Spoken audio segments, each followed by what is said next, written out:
3, 2, 1. Eu quero saudar os irmãos com a paz do Senhor, dizer da minha alegria de estar aqui com os irmãos nesta manhã, e já é um agradecimento que eu faço aí para a irmã Nerivan, o pastor André e todos os irmãos que se dispuseram a estar de manhãzinha aqui na madrugada, né, tendo em vista hoje as atividades que nós temos, que era esse tempo que nós tínhamos, e a deferência dos irmãos aí nos agrada muito. E nós hoje vamos falar um pouco sobre a história da Bíblia, né? Porque amanhã, segundo domingo do mês de dezembro, é o Dia da Bíblia. Esse dia que, inclusive, está no calendário oficial aqui do Brasil desde 2001. Né? Em 2001, pela Lei 10.335, foi considerado oficialmente o Dia da Bíblia, o que é uma grande vitória, porque os irmãos sabem que esse Dia da Bíblia, no segundo domingo do mês de dezembro, ele é o chamado Dia Protestante da Bíblia, porque foi instituído lá na Igreja da Inglaterra, na Igreja Anglicana. O Dia da Bíblia ele foi instituído quando se arrumou a liturgia da Igreja da Inglaterra. Os irmãos sabem que o rei Henrique VIII rompeu com Roma, né? Ele queria se divorciar e o Papa não deixou, então ele rompeu com a Igreja Romana e criou a Igreja da Inglaterra, que é a igreja que nós chamamos anglicana. E o arcebispo de Canterbury, que é a sede principal lá eclesiástica da Igreja da Inglaterra, ele, na época era Thomas Cranmer, ele montou um livro chamado Livro de Orações Comum, né, que era justamente para organizar a liturgia da Igreja da Inglaterra. E pela liturgia, e os irmãos sabem que a Igreja Anglicana ela é muito... ela manteve muita coisa do catolicismo romano. Né? Então, uma das coisas que ela manteve foi o calendário, e os irmãos sabem que no calendário da Igreja Romana, do ano, nós estamos agora, no mês de dezembro, sempre é o chamado Advento, que é a preparação para o Natal. E o Thomas Cranmer, ele, organizando a liturgia do Advento, ele estabeleceu que no segundo domingo do mês de dezembro deveria haver uma intercessão, um pedido de intercessão, né? O culto do segundo domingo do mês de dezembro deveria ser dedicado à Bíblia Sagrada. Haveria um pedido, haveria gratidão a Deus pela revelação das Escrituras e haveria um pedido de intercessão para que o povo lesse a Bíblia Sagrada. Então, ficou decidido que na Igreja da Inglaterra, o segundo domingo do mês de dezembro seria dedicado à Bíblia Sagrada. E aí, por isso que passou a ser o Dia da Bíblia. Aí depois nós temos a versão do rei Tiago, lá na Inglaterra também, e passou a ser comemorado o Dia da Bíblia entre os protestantes. Entre os católicos, o Dia da Bíblia é outro.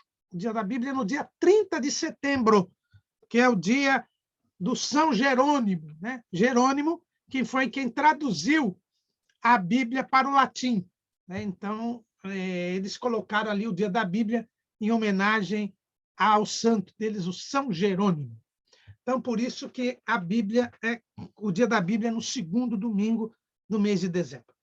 E nós, inclusive, vamos começar o novo currículo da Casa Publicadora das Assembleias de Deus no ano que vem, estudando justamente sobre a doutrina da Bíblia.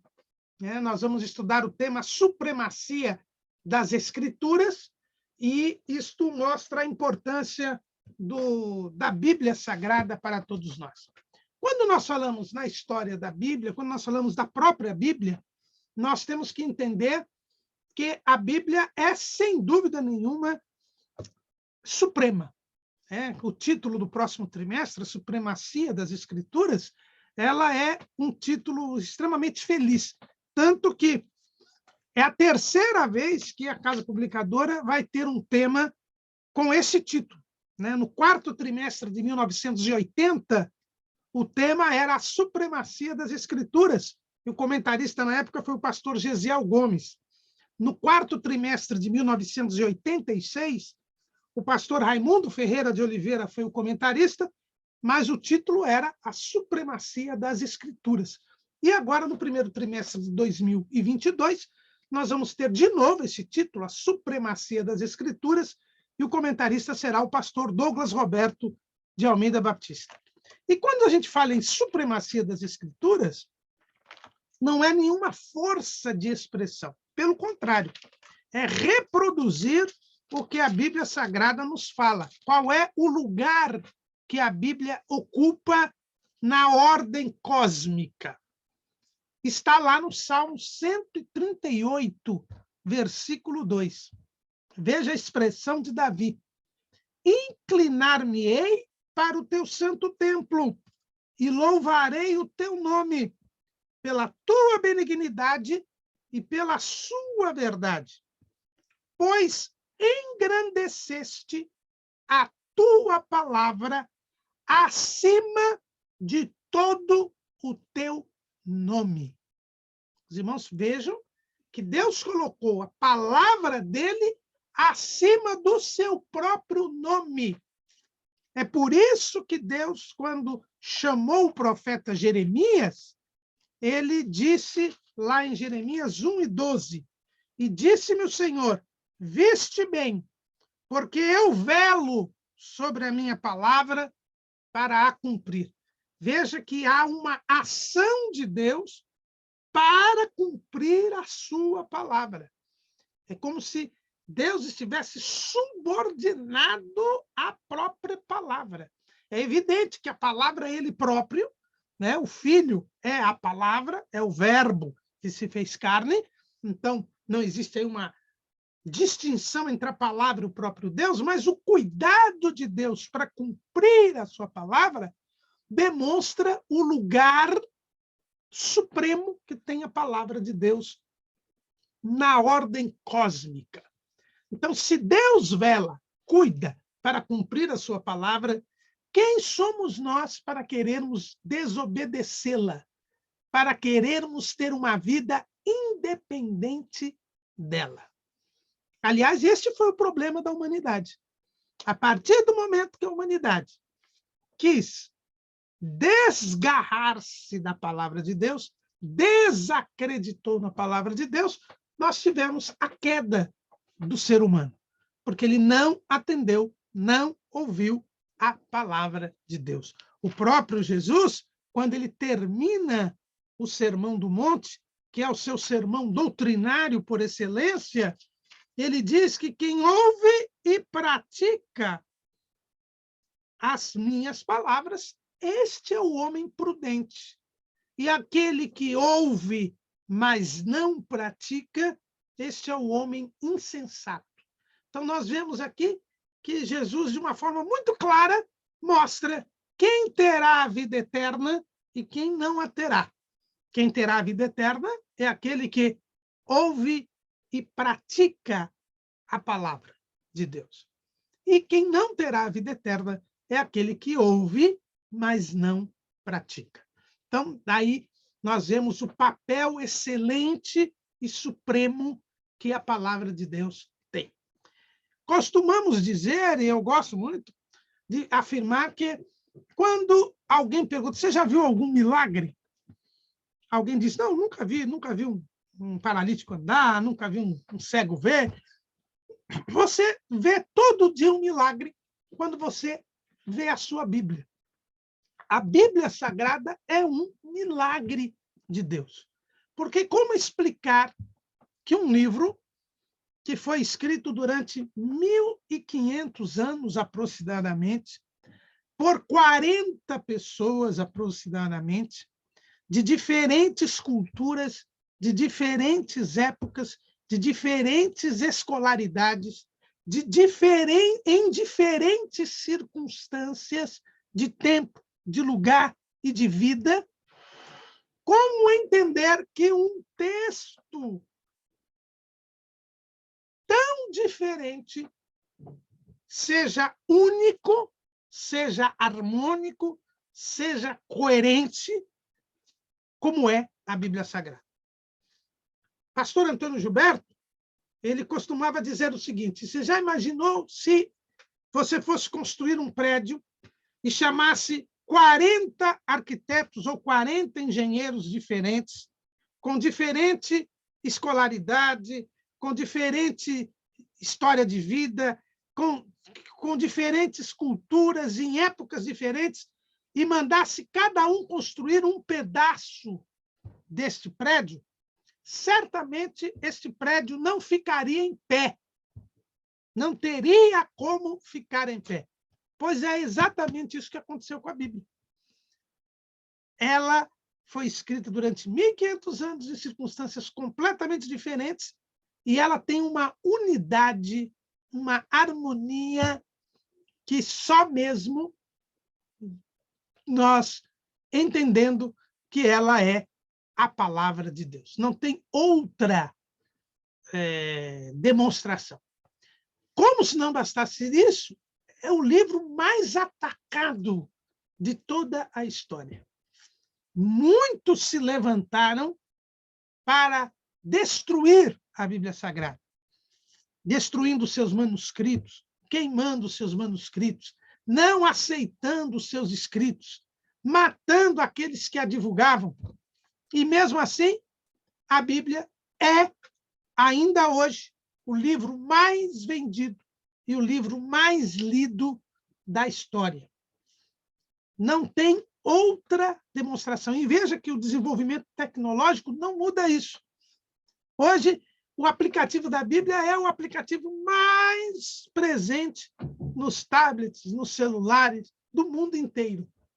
É por isso que Jesus diz que todos ouvirão a sua palavra. Veja que ele diz: quem ouve, pratica, e quem ouve, não pratica. Porque ouvir, haverá de ouvir, porque Deus vela para que todos ouçam esta palavra.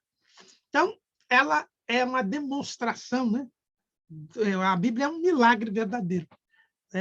Quando nós vemos a Bíblia. Outra coisa, quando a imprensa foi criada, o primeiro livro a ser impresso foi a Bíblia Sagrada. Quando foi criada a Biblioteca de Alexandria, o primeiro livro a ser traduzido para o grego para ser colocado na Biblioteca de Alexandria foi a Bíblia, que naquele tempo ainda era só o Antigo Testamento. Então, todas estas demonstrações claras, inegáveis, comprovam que a Bíblia Sagrada é a palavra de Deus. Não fossem todas essas circunstâncias históricas, nós temos também o cumprimento das profecias. Vejam, os irmãos, que as profecias messiânicas, lá registradas no Antigo Testamento, se cumpriram cabalmente.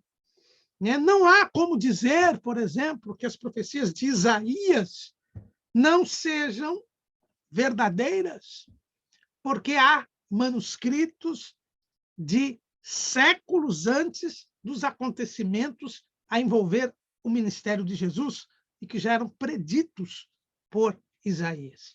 Há uma posição totalmente feita com relação a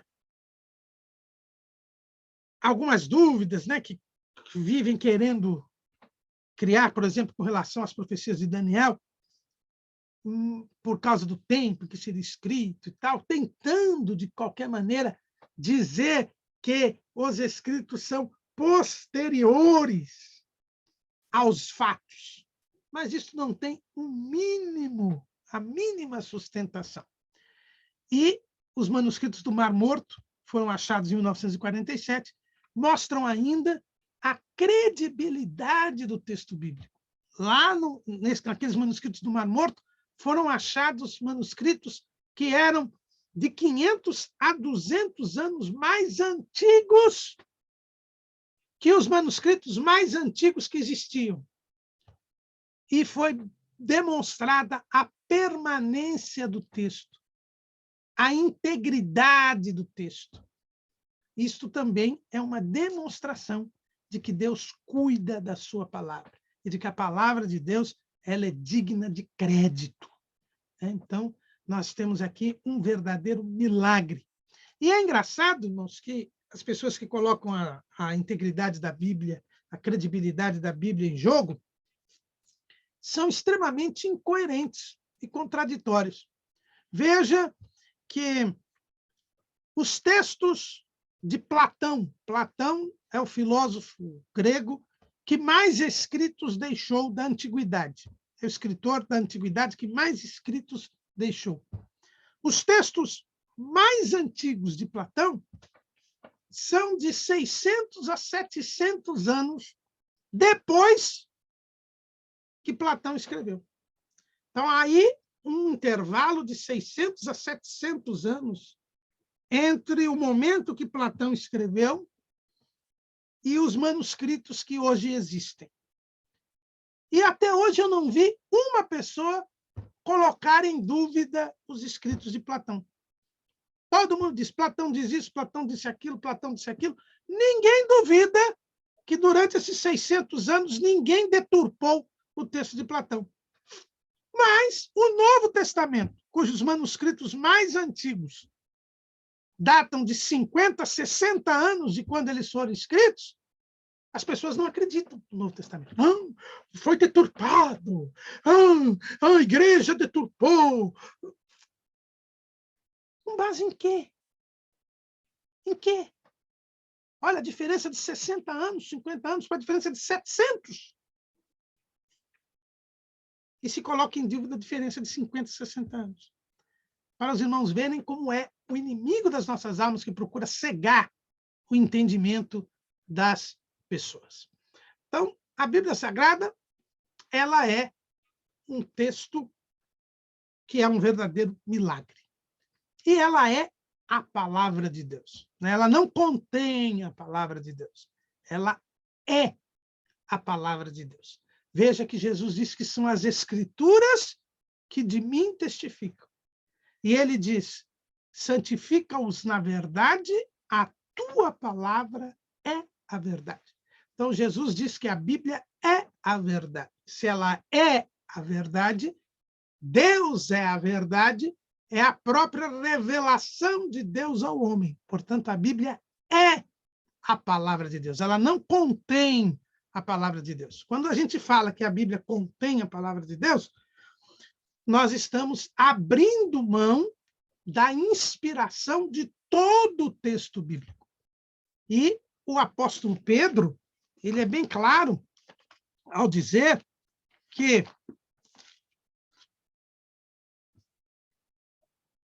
lá na sua segunda carta, capítulo 1, versículo 20, sabendo primeiramente isto, que nenhuma profecia da Escritura é de particular interpretação, porque a profecia nunca foi produzida por vontade de homem algum, mas os homens santos de Deus falaram inspirados pelo Espírito Santo. E o apóstolo Paulo, escrevendo lá na segunda carta a Timóteo, ele diz o seguinte: toda escritura divinamente inspirada é proveitosa para ensinar, para redarguir, para corrigir, para instruir em justiça, para que o homem de Deus seja perfeito e perfeitamente instruído para toda boa obra. Então, a Bíblia toda ela é inspirada, igualmente inspirada pelo Espírito Santo. Então, a Bíblia é a palavra de Deus. Mas, irmão Caramuru, na Bíblia existem palavras do diabo. Sim, logo no capítulo 3 do Gênesis, nós vemos o diabo falando com Eva.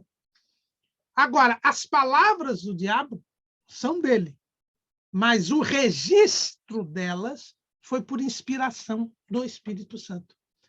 Deus queria mostrar, revelar o que o diabo disse, para revelar o caráter do diabo, para revelar o propósito do diabo. Então, o registro foi por inspiração do Espírito Santo.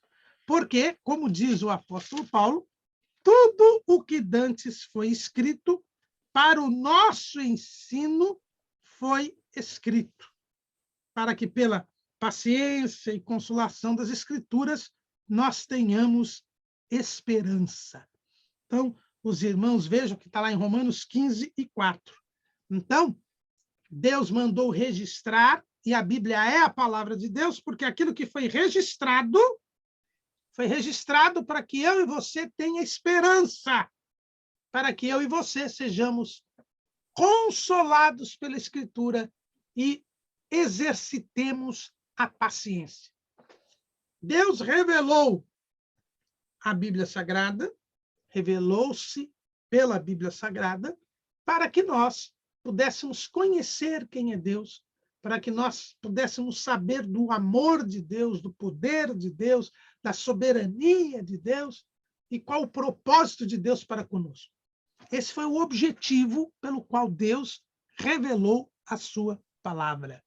Então, a Bíblia tem temas científicos? Tem. A Bíblia tem temas morais? Tem. A Bíblia tem ensinos sociológicos? Tem. A Bíblia tem ensinos políticos? Tem. Mas o propósito de Deus ao revelar ao homem a sua palavra foi fazer com que nós o conheçamos, que nós com ele mantenhamos uma comunhão e que nós saibamos que ele nos ama e quer morar, habitar e viver conosco para sempre. Esse é o objetivo da Bíblia Sagrada. É por isso que, embora ela tenha temas científicos, morais, filosóficos, políticos, sociológicos, éticos, enfim, não é esse o propósito de Deus.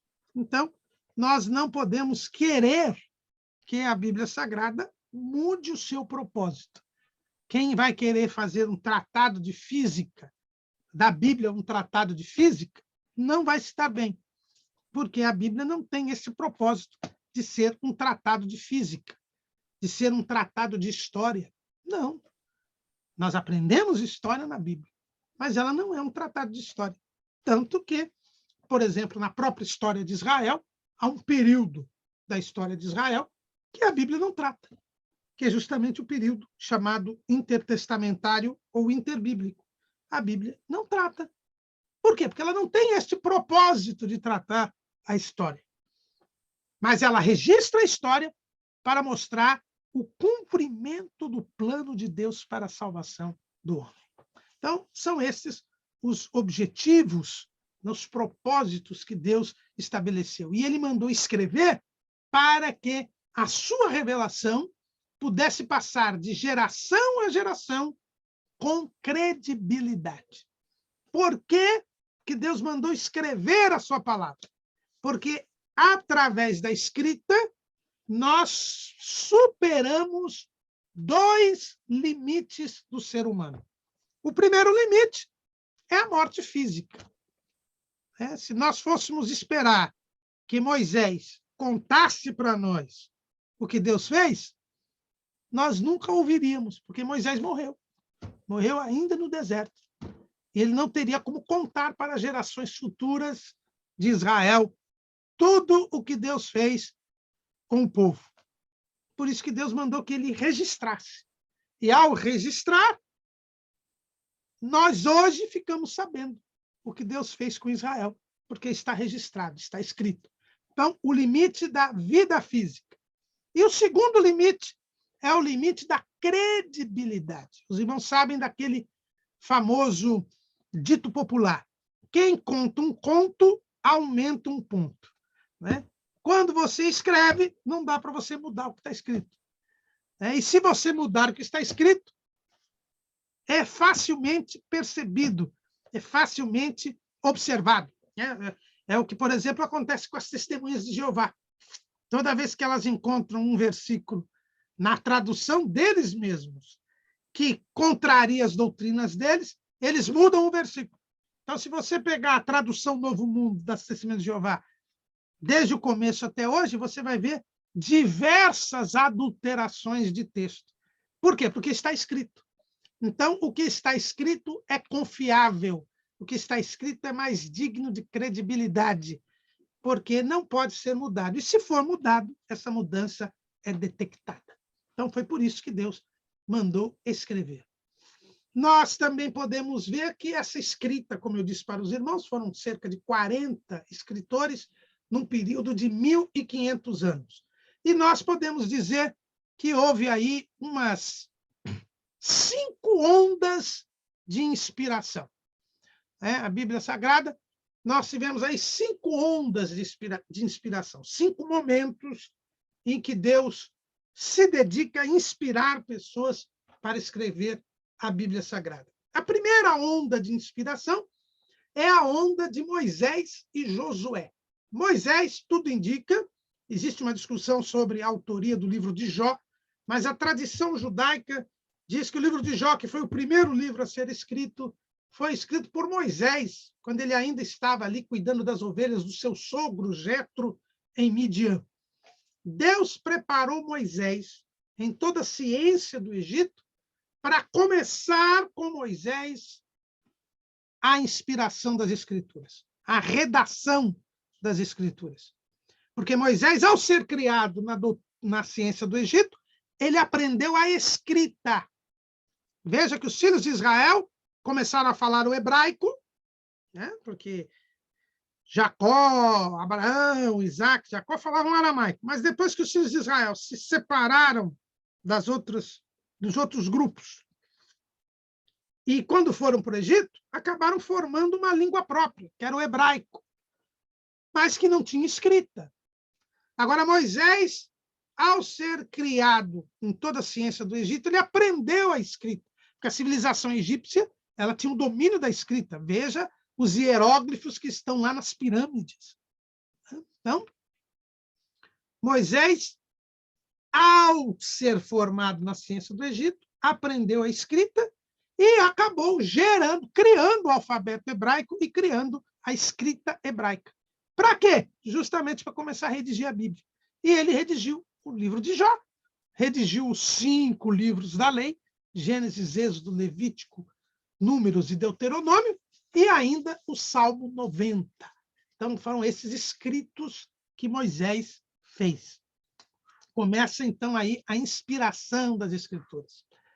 Josué, que foi o seu sucessor, também escreveu o livro de Josué. Nós vemos lá no capítulo 24 que ele escreveu.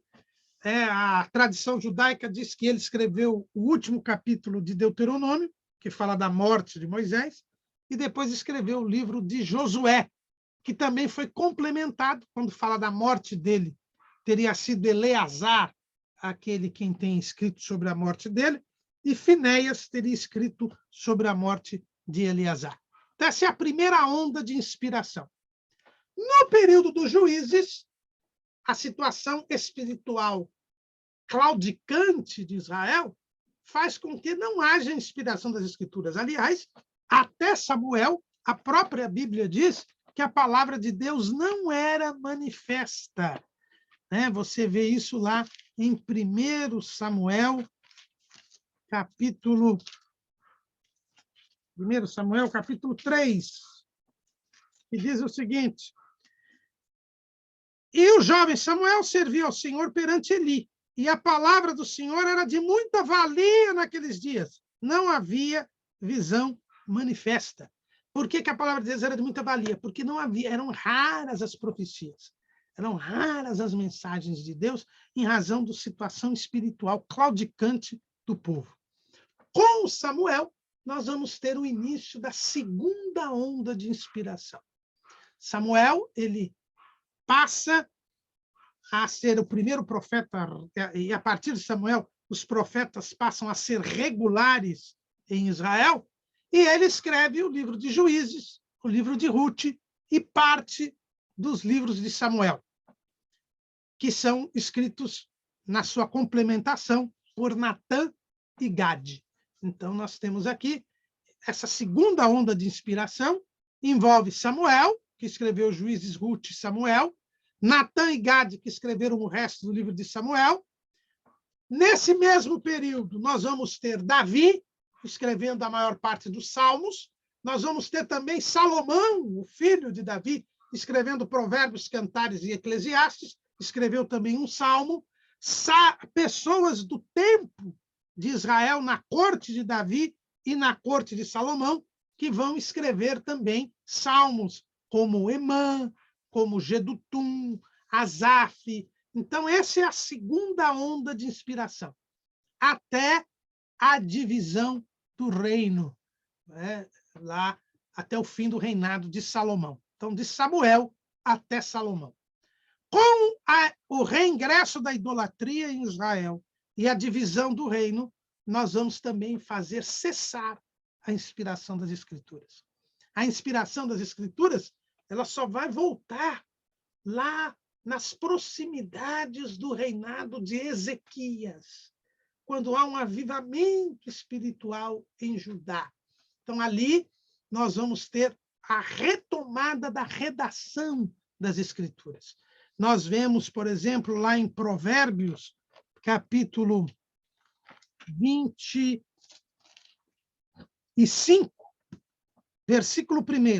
Também estes são provérbios de Salomão, os quais transcreveram os homens de Ezequias, rei de Judá. Então, veja que no tempo de Ezequias, houve uma movimentação para compilar, para organizar os escritos que haviam sido feitos até então. Os escritos dos provérbios, os escritos de Cantares, de Eclesiastes, de Juízes, Ruth, Samuel, os livros da lei, né? E nessa época também nós vamos ter o livro dos reis, que começa a ser escrito por Isaías e depois é complementado por Jeremias, e nós temos uma notícia disso lá em 2 Crônicas, capítulo 28, versículo 28. Aliás, desculpa. 2 Crônicas 32 e 32.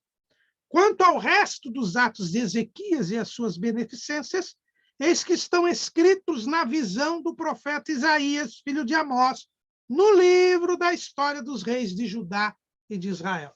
Então, o livro dos reis começa a ser escrito por Isaías, é terminado e compilado por Jeremias.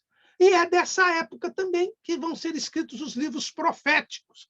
Veja que aqui o livro de Isaías, o livro de Jeremias, o livro de Ezequiel, o livro de Daniel, os livros proféticos, Lamentações, os 12 profetas, dos 12 profetas menores, pelo menos 9, né, que são escritos nesse período, né? Oséias, Amós, Jonas, Obadias, Miqueias, Naum, Abacuque, Sofonias, né? E Joel. Esses livros eles são escritos nesse período, que vai de Ezequias até o cativeiro da Babilônia. Então, aí nós temos a escrita do livro dos reis e dos livros proféticos. Depois, nós temos a quarta onda de inspiração, que é depois do retorno do cativeiro. Com o retorno do cativeiro, nós vamos ter a figura de Esdras. Esdras, ele vai escrever o livro das crônicas, o livro de Esdras. Neemias escreve, que é contemporâneo de Esdras, escreve o livro de Neemias. Antes de Esdras, já no cativeiro, nós temos o livro de Ester, que provavelmente foi escrito por Mardoqueu, segundo a tradição. E também, na volta do cativeiro, nós temos os 3 escritos dos profetas pós-exílicos, Ageu, Zacarias e Malaquias. Então, aqui nós temos a quarta onda de inspiração, do tempo de Esdras, o fim do cativeiro, né? Então, nós temos aí os livros de crônicas, Esdras, Neemias, Ester, Ageu, Zacarias e Malaquias. Depois nós temos o silêncio profético de 400 anos, de Malaquias até João, e aí vem nosso Senhor e Salvador Jesus Cristo. E depois que Jesus sobe aos céus, aí nós vamos ter a última onda de inspiração, que é a escrita do Novo Testamento. Muito provavelmente o Novo Testamento se iniciou ou pela Epístola de Tiago, ou pela Epístola aos Gálatas, ou pela primeira Epístola aos Tessalonicenses. Nós entendemos assim que tenha sido a primeira Epístola aos Tessalonicenses, quando Paulo tenta voltar a Tessalônica para concluir o discipulado e é impedido por Satanás, ele então escreve para os crentes de Tessalônica. E nessa escrita começa a inspiração das Escrituras novamente para o Novo Testamento. E aí nós temos os escritos de Paulo, que são as epístolas, nós temos os evangelhos, escritos por Mateus, Marcos, Lucas e mais tardiamente por João, nós temos as epístolas de Tiago, a epístola aos Hebreus, cuja autoria é discutida, nós temos as epístolas de Pedro e as epístolas de João e de Judas. E, por fim, encerrando a inspiração, nós temos o livro do Apocalipse, quando João, já solitário, o último apóstolo, está na ilha de Patmos, o Senhor o visita e lhe traz a revelação final, a revelação de Jesus Cristo. Jesus vem até João para completar a inspiração das Escrituras. E esta complementação, essa completude, está evidente no final do livro do Apocalipse, quando o próprio Deus, o próprio Jesus diz que não se poderia mais retirar nem acrescentar tudo o que havia sido revelado. Então, esta é a quinta onda de inspiração. E aí terminou a inspiração, porque com a vinda de Jesus, com o registro do seu ministério, do seu ensino, do começo da história da igreja e das coisas que brevemente irão acontecer, não há mais nada o que revelar, senão crer e esperar. Esta é a Bíblia Sagrada. Esta é esta preciosidade que o Senhor nos deu. E nós devemos lê-la, ouvi-la e praticá-la. Porque, senão, não chegaremos ao céu. Não teremos a vida eterna. Jesus, orando por nós, disse: santifica-os na verdade. A tua palavra é a verdade. E o escritor aos Hebreus diz que sem a santificação, ninguém verá o Senhor. E quando o Senhor Jesus fala a respeito do arrebatamento e a respeito de quem será arrebatado, eu até estou devendo uma continuidade do estudo aí dos que serão arrebatados, nós vemos que sempre os que são arrebatados estão comprometidos com a palavra de Deus. Veja que nas parábolas que Jesus fala lá no sermão escatológico, todos os que são arrebatados estão comprometidos com a palavra de Deus. A primeira palavra fala do servo fiel e prudente, constituído sobre a casa do Senhor e que dá o sustento a seu tempo.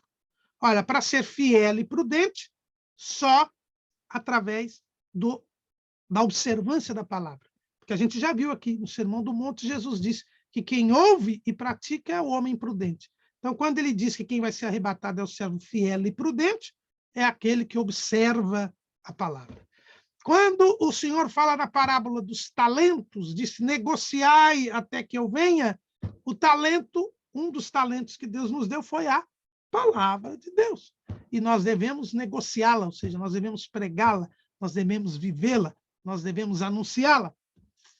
A terceira parábola nos fala a respeito daquele que é a parábola das minas, que é também aí paralela da parábola dos talentos. Também recebe uma mina, recebe algo de Deus. A palavra de Deus foi recebida. Nós temos a parábola das 10 virgens, são aquelas que vigiam, né? Estão com as lâmpadas cheias de azeite. E a palavra de Deus, ela é fundamental. Quem tem a presença do Espírito Santo, o Espírito Santo nos guia em toda a verdade. A unção do Espírito Santo é para nos guiar em toda a verdade, ou seja, nos guiar na palavra de Deus. Então, os irmãos vejam que não há como nós estarmos no grupo dos que vão ser arrebatados se não dermos o devido lugar à palavra de Deus nas nossas vidas. Amém.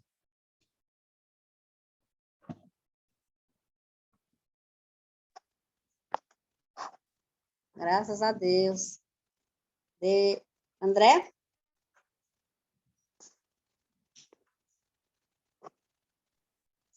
Onde está André? Meu Deus, como é bom te ouvir, pastor Caramuru. O tempo passou, tava... Já?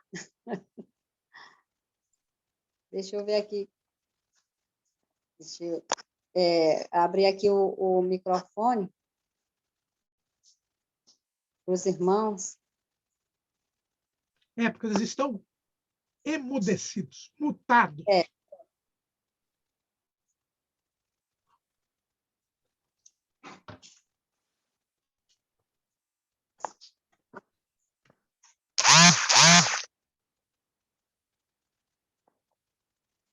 Irmãos, tentem aí ativar o microfone de vocês. Vê se conseguem.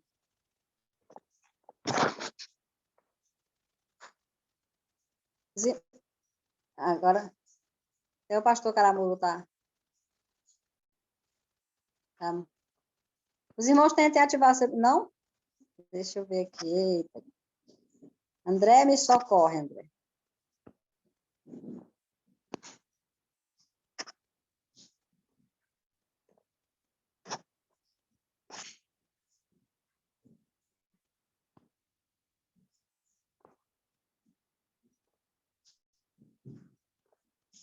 Deixa eu ver aqui, meu Deus do céu.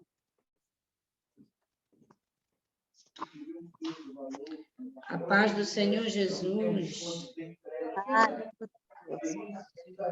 Agora conseguiu. Agora conseguiu. A paz do Senhor Jesus. Aqui é a pastora Joelma.